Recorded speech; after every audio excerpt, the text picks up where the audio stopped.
Assalomu alaykum. Bu videoda men o'zimning 2025-yil 4-fevralda Jizzaxdan Makkaga Alloh yo'lida safarga chiqqanim va qaysi shaharlar orqali qanday qilib yetib borganimni ko'rsatganman. Videoni oxirigacha ko'ring va siz ham ma'lumotga ega bo'ling. Bu qirol kunlik sarguzasht faqat masofa emas, balki mening irodam, sabr, imonim va Allohga bo'lgan tavakkalimning sinovi edi. Har bir bosqich yangi tajriba, har bir chegara yangi hikoya edi.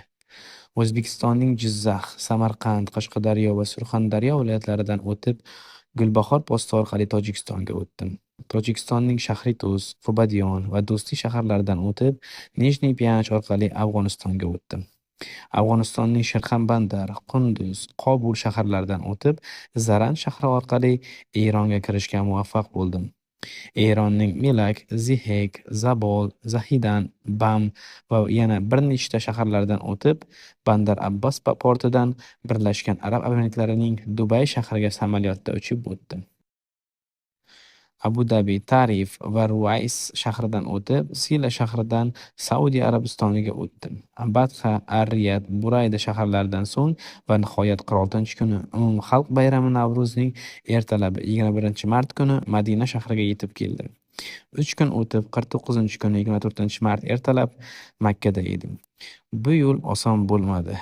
Yo'llarda qattiq issiq va qumli shamollar, chegaralarda uzoq kutishlar, yo'lda uchragan mehribon odamlar, ba'zan esa juda qo'rqinchli lahzalarni boshdan kechirdim.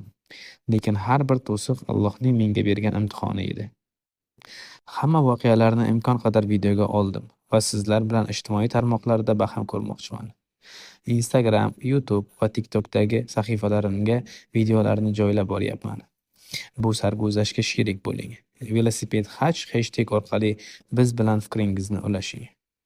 Bir umrda bir marta bo'ladigan bunday safar nafaqat tanam, balki qalbimni ham pokladi. Alloh hammamizni Makka va Madinaning aziz ziyoratgohlariga yetkazsin.